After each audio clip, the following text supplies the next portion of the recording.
de tristesse. Dis tout à Jésus, dis tout à Jésus. Son cœur est ouvert à ta voix sans cesse. Oh, dis tout à Jésus. Dis tout à Jésus. Oh, dis-lui tout. Combien son accueil est doux. Il peut comprendre, il aime à t'entendre. Dis-lui simplement tout. Il voit tes yeux rougis par les larmes. Dis tout à Jésus, dis tout à Jésus. Il connaît ton cœur, il sait tes alarmes. Oh, dis tout à Jésus. Dis tout à Jésus. Oh, dis-lui tout. Combien son accueil est doux. Il peut comprendre, il aime à t'entendre. Dis-lui simplement tout.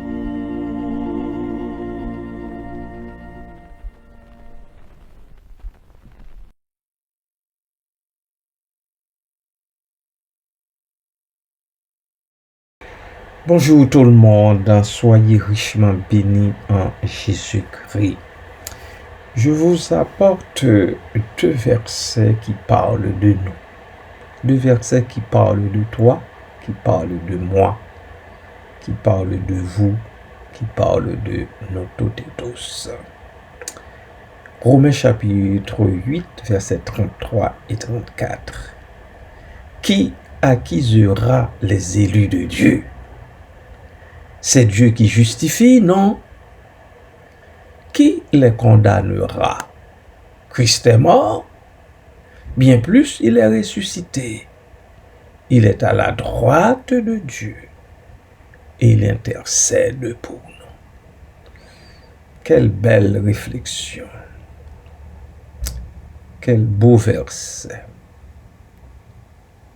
Quelle espérance est attachée à ces deux versets, particulièrement à ces deux versets bien-aimés du Seigneur. Vous savez,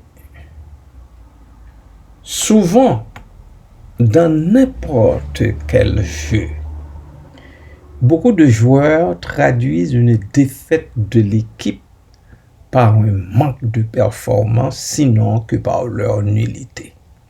Il y en a même qui se traitent nuls, qui savent se dire nul. Oh, c'est parce que je suis nul.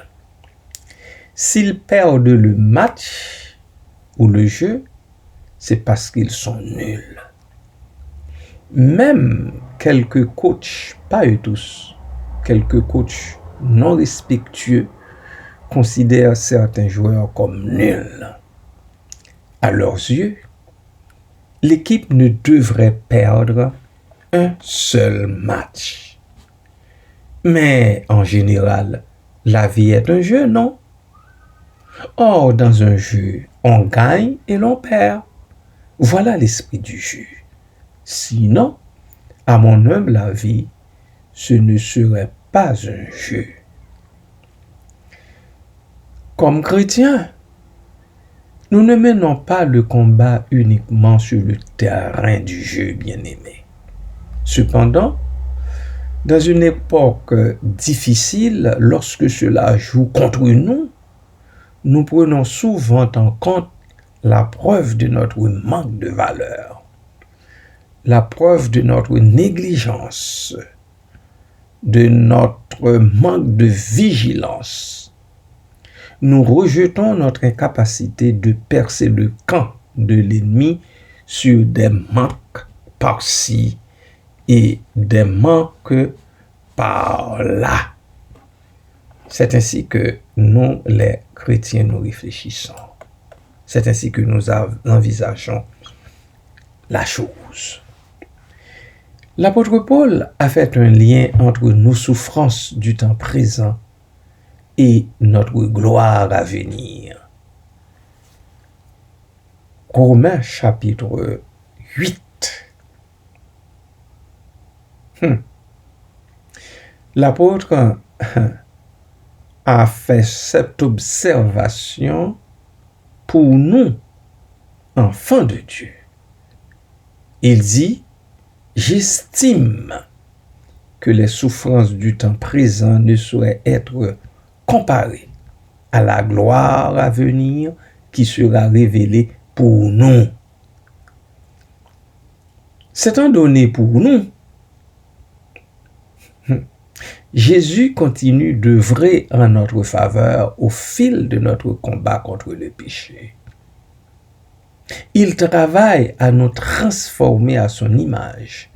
Romains 8, 31, 32. Même si nous vivons tous des épreuves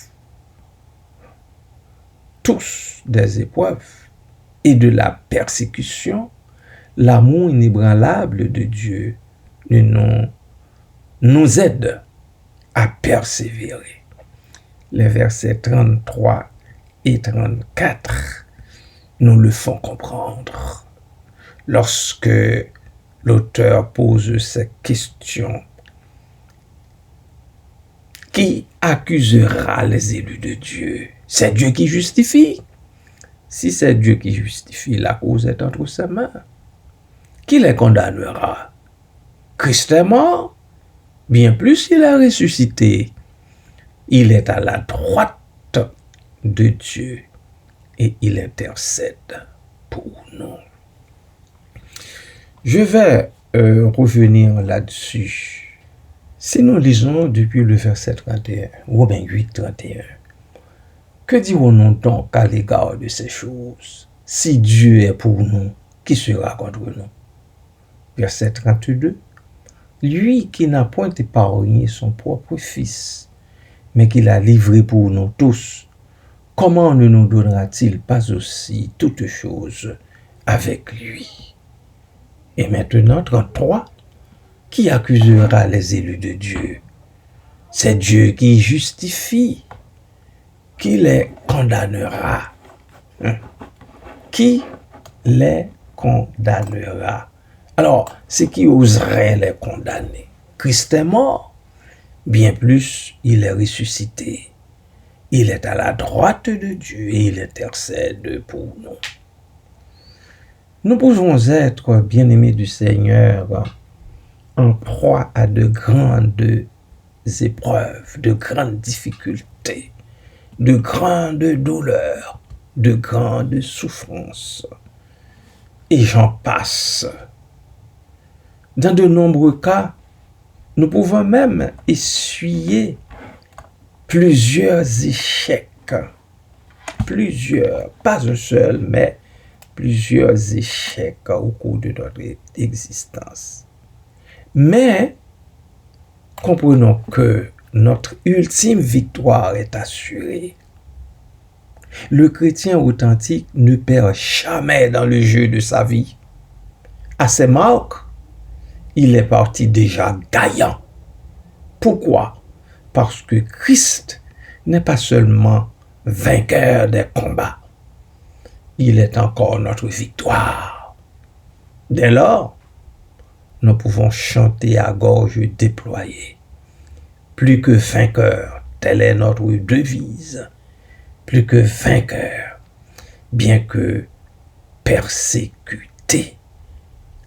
Et nous allons écouter cette chanson. Je vous invite à être tout oui et eux-mêmes à suivre de vos yeux les paroles de ce chant combien inspiré. Que le Seigneur vous soit en aide. Amen. Plus que vainqueur, telle est notre devise. Plus que vainqueur, bien que persécuté, car la victoire à la croix fut acquise par le Sauveur qui nous a rachetés. Car la victoire à la croix fut acquise par le Sauveur qui nous a rachetés. Suivons le Christ jusque sur le calvaire, ayons toujours sa main devant nos yeux. Si nous souffrons avec lui sur la terre, nous régnerons avec lui dans les cieux. Si nous souffrons avec lui sur la terre, nous régnerons avec lui dans les cieux. Osons braver les injures du monde pour confesser le beau nom de Jésus. Que sur lui seul tout notre espoir se fonde, et notre espoir ne sera pas confus. Que sur lui seul tout notre espoir se fonde, et notre espoir ne sera pas confus. Amis croyons au pouvoir invisible que le Sauveur a caché dans sa croix. Saisissons-la comme une arme invincible pour triompher au nom du Roi des rois. Saisissons-la comme une arme invincible pour triompher au nom du Roi des rois.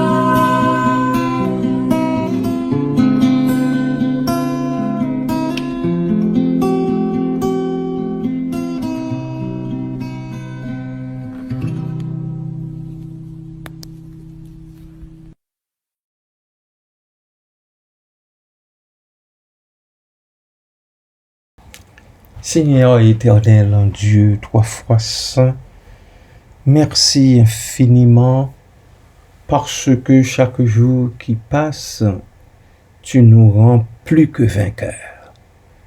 C'est Christ notre victoire. Christ, ton Christ, notre victoire. Et nous bénissons ton Saint-Nom pour cela, ô Dieu, parce que dans ta grâce, dans ta grande miséricorde, tu nous rends vainqueurs, sans pour autant que nous en soyons dignes. Non, nous n'en sommes pas dignes du tout. C'est pas nous qui devrions sortir victorieux des combats de tous les jours que nous menons, même contre notre propre chair. Mais dans ton amour, tu fais de nous des vainqueurs. Nous sortons victorieux jusqu'ici de tous nos combats, de toutes nos luttes, de toutes nos batailles. Lutte à l'intérieur comme à l'extérieur. Et nous en bénissons ton Saint-Nom. Oh Dieu, merci pour la promesse que tu as faite, Seigneur, aux élus. Merci parce que tu accomplis toujours les promesses, toutes les promesses que tu fais, Seigneur, aux humains. depuis la nuit des temps jusqu'à maintenant. C'est pour cela que ton monde tient encore. Le monde est ferme. Il n'est pas ébranlé.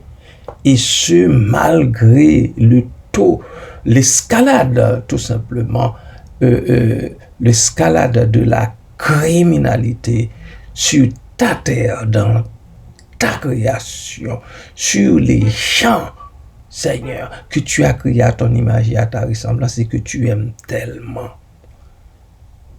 Malgré tout, tu ne nous enlèves pas ton amour.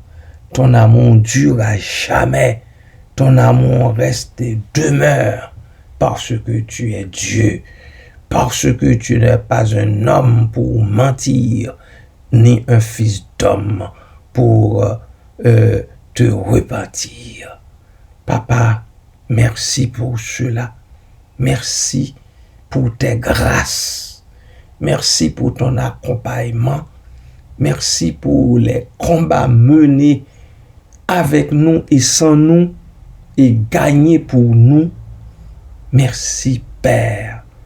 Merci déjà pour les batailles à venir que tu mèneras et que tu gagneras pour tes enfants. Merci, Papa.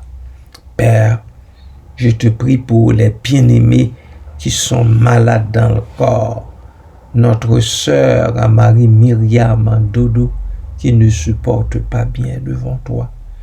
Je demande une grâce spéciale sur elle. Oh Dieu, fais-lui miséricorde, Papa.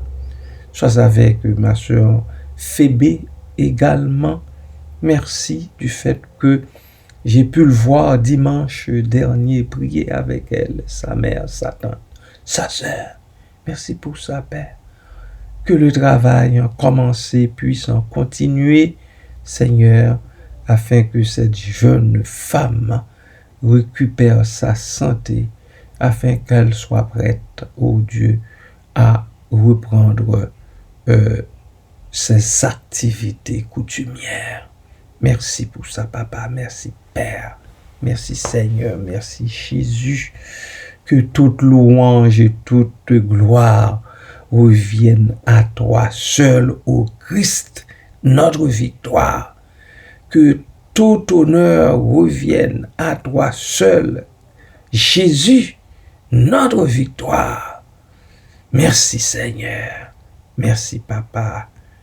Sois loué, béni, magnifié, élevé, glorifié au siècle des siècles. Amen.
juste.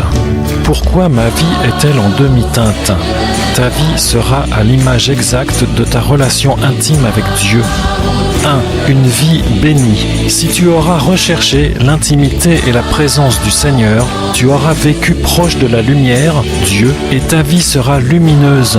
Elle sera bénie et réussie aux yeux de Dieu. 2. Une vie ratée, maudite. Si tu n'auras pas recherché Dieu ou que tu auras cherché à bénéficier de sa parole et de son autorité pour tes besoins personnels, ton commerce, ta religion, alors ta vie sera ténébreuse, puisque loin de la présence du Seigneur, la lumière, et elle sera ratée, maudite, aux yeux de Dieu. 3. Une vie en demi-teinte. Entre les deux extrêmes qui viennent d'être exposés, la lumière et les ténèbres, ta vie pourra prendre toutes les nuances possibles, car Dieu est juste, et il appliquera sur ta vie l'exact reflet de la relation que tu auras eue avec lui. Quand il te montrera les projets qu'il avait pour toi, il les annulera devant tes yeux, et ils ne s'accompliront pas si ta vie n'est pas entièrement soumise à lui. C'est pourquoi ta vie sera ratée. Sinon, ces projets s'accompliront partiellement et avec plus ou moins de succès en fonction de ta vie partiellement intime avec lui. C'est pourquoi ta vie sera en demi-teinte dans ce cas. Une vie bénie. Deutéronome 28, verset 1. Or, il arrivera que si tu écoutes la voix de Yahweh, ton Dieu, et que tu prennes garde de pratiquer tous ces commandements que je t'ordonne aujourd'hui, tu seras béni en entrant et tu seras béni en sortant. Yahweh ordonnera à la bénédiction d'être avec toi, dans tes greniers et dans tout ce à quoi tu mettras ta main. Yahweh t'établira pour lui être un peuple saint. Yahweh te fera abonder de biens. Yahweh t'ouvrira son bon trésor pour bénir tout le travail de tes mains. Yahweh te mettra à la tête et non à la queue. Tu seras toujours en haut et jamais en bas lorsque tu obéiras au commandement de Yahweh ton Dieu. Une vie ratée, maudite. Deutéronome 28, verset 15. Mais si tu n'obéis pas à la voix de Yahweh ton Dieu, pour prendre garde de pratiquer tous ces commandements et ces lois que je t'ordonne aujourd'hui, tu seras maudit à ton entrée et tu seras maudit à ta sortie. Yahweh enverra sur toi la malédiction, la confusion et la ruine dans tout ce à quoi tu mettras ta main et que tu feras. Yahweh te frappera de folie, d'aveuglement et d'égarement d'esprit. Tu ne prospéreras pas dans tes voies et tu seras opprimé et dépouillé tous les jours et il n'y aura personne pour venir te sauver. Tu fianceras une femme, mais un autre couchera avec elle et la violera. Tu bâtiras une maison, mais tu ne l'habiteras pas. Tu planteras une vigne, mais tu n'en jouiras pas. Tes yeux le verront et tu n'auras aucun pouvoir en ta main. Tu deviendras fou à cause de ce que tu verras de tes yeux. Yahweh te frappera d'un ulcère malin dont tu ne pourras guérir. Tu engendreras des fils et des filles, mais ils ne seront pas à toi, car ils iront en captivité. L'étranger qui sera au milieu de toi montera toujours plus au-dessus de toi, et toi tu descendras toujours plus bas. Il sera à la tête et tu seras à la queue. Toutes ces malédictions viendront sur toi, elles te poursuivront et t'atteindront parce que tu n'auras pas obéi à la voix de Yahweh ton Dieu pour garder ses commandements et ses lois qu'il t'a ordonnées. Conclusion. Proverbe 16, verset 3. Recommande tes affaires à Yahweh et tes projets seront bien ordonnés. La connaissance de Dieu, sa relation intime, est la seule source de vie. La méconnaissance de Dieu constitue une mort dès cette vie. Amen.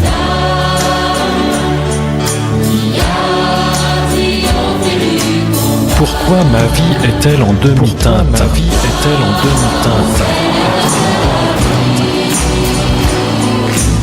Dieu est juste et il appliquera sur ta vie l'exact reflet de la relation intime que tu auras eue avec lui.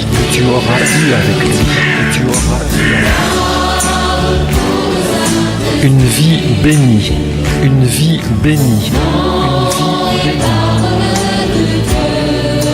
Une vie ratée, maudite.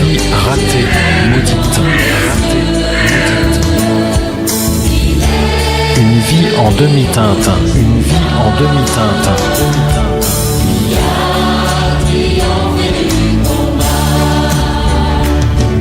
Quand il te montrera les projets qu'il avait pour toi, tes yeux le verront, et tu n'auras aucun pouvoir en ta main.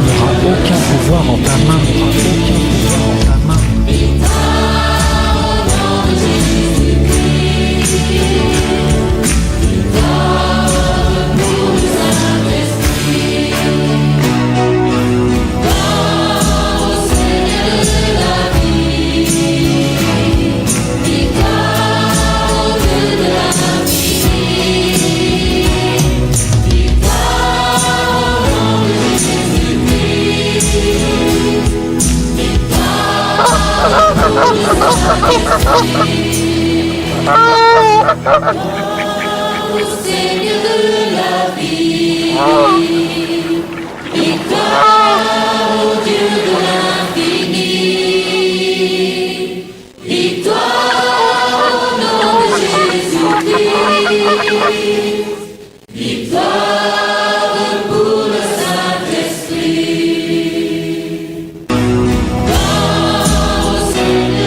Dieu est la seule source de vie. Dieu est la seule source de vie. La seule source de vie. La méconnaissance de Dieu constitue une mort dès cette vie. Une mort dès cette vie. Une mort dès cette vie.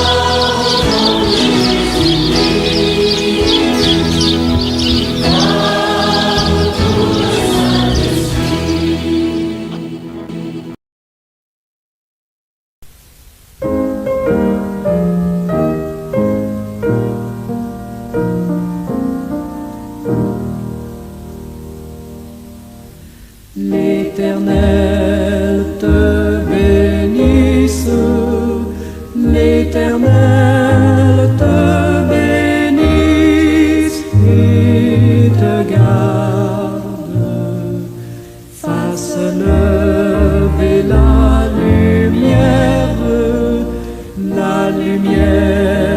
de sa face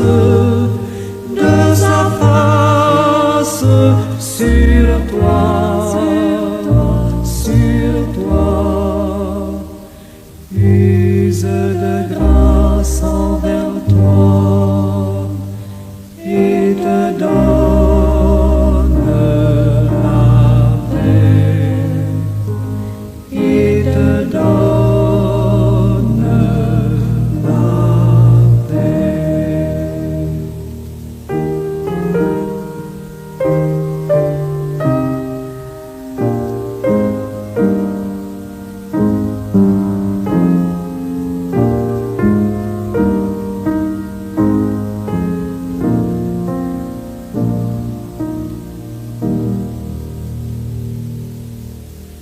L'Éternel te bénisse, l'Éternel te bénisse et te garde, fasse lever la lumière de sa face